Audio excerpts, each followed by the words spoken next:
a little ASMR for you there. So I read 2 books this month, which I was hoping to read 3, but I didn't get around to it and I could only finish 2. However, you're going to want to stick to the end of this video because these 2 books are both like 9 out of 10s. These are great. The first book I read was To Kill a Mockingbird by Harper Lee. This is a very classic book. Actually, a lot of kids have to read this book for high school or middle school. I actually had to read this book for high school, and I've really enjoyed it. The last book I had to read for school was 20,000 Leagues Under the Sea, and I didn't enjoy that one too much. But this one it's much better. Just trust me. It basically follows the plot of 2 kids of a lawyer who is defending a black man in a court case, and it's set in the 30s, so that was very like taboo at the time. So it's very interesting. And what I loved about this actually was it was such a realistic take. It didn't try to sugarcoat anything. It was such a raw, I felt like this stuff could actually happen in real life, which I wasn't expecting. So there's 2 parts to this book, and it's around half and half. Like half the book is the first part, the second half is the second part. And the first part almost doesn't have any of the plot in it. It is basically just setting up the characters and the setting, which it does so well. The characters in this are written perfectly, and the setting of the town of Macomb is absolutely incredibly written. I was so taken back from just how well these characters and town was written. The actual town of Macomb feels like a character in itself. It's so amazingly written. I could literally just read a whole book of just that setup because I was so engaged.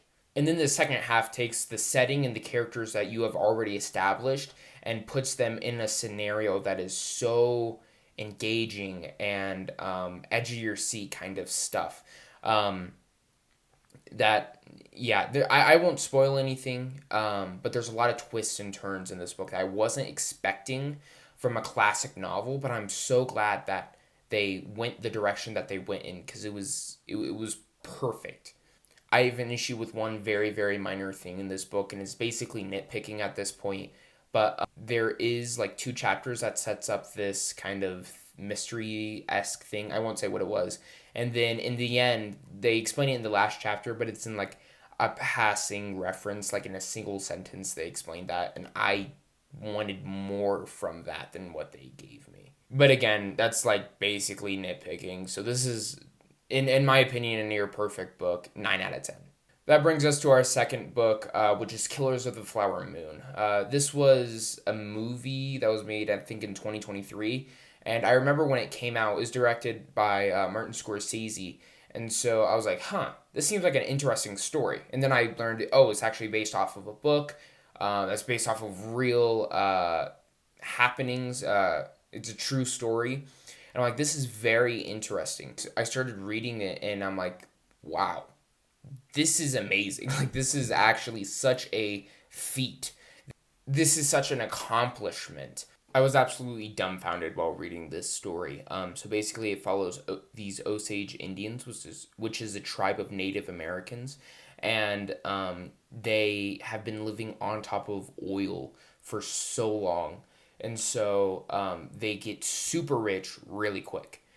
People are coming and drilling the oil, and they get a ton of money. Money's coming out their ears. They have all this money, and our main character, Molly Burkhart and Ernest Burkhart, Molly's sister, dies out of nowhere. She dies.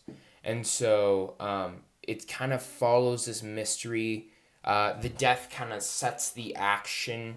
And so you're following this mystery of this dead person, and then more people start to die and stuff like that. And there's actually 3 parts to this book. Part 1 follows Ernest and Molly. Part 2 follows FBI investigators, which is so cool. Like, this is the FBI before it was called the FBI.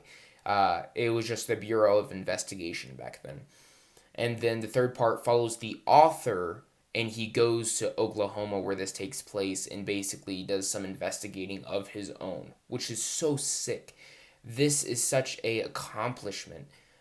It's written perfectly. You can tell this would probably take decades of research just to write this single book. I was so engaged while reading this book. I was at points I couldn't put it down. There was times where I had just my jaw open in astonishment of what just happened. This is so good. You have to check this out. The only complaint I have with this book is that sometimes it goes on for oil a bit long, but that's just because I find the business not very interesting. But if you find the oil business interesting, you'll absolutely love this. Like I said, this one also gets a 9 out of 10. So I'm adding this later in post production because I totally forgot about like one of the key points I was going to talk about these books. In these books, both books, they have one really main thing in common, and it's that these books are so it's so almost gross is the only word I can say. These characters are so hateful and awful that I just feel awful reading it. They're really good, but it just puts this feeling like, man, these are human beings that are doing this. How could these awful human beings live at? It's crazy. And this goes more for Killers of the Flower Moon because it's actual story, like an actual true story. But the same goes for To Kill a Mockingbird because it feels like because the characters the antagonist, I'm only talking about the antagonist, feel so they feel so real. They feel like they were actually real people even though they weren't. Um, and so it's absolutely crazy the way this was written. And these themes are really enhanced in the third part of Killers of the Flower Moon because in the third part, the author goes to Oklahoma in Pawhuska, where most of the book takes place, and he sees like the grandchildren of like Molly and Ernest and people related to people that were previously in the story. And he sees like what they went through. They weren't even born. Their parents were just kids when the killings were going on, but the impact is still there. It's absolutely crazy. It really makes you think. I just now realized that the cup was in the shot the entire time. I think it's funny that last month I read a YA novel and two children's books, and this year I read like two books that like center around like the horrors of racism. Thanks for staying to the end of the video, guys. I can't believe it's March 2025 already. That's crazy. And yeah, I have a lot of reading to do, so I'll see you next time.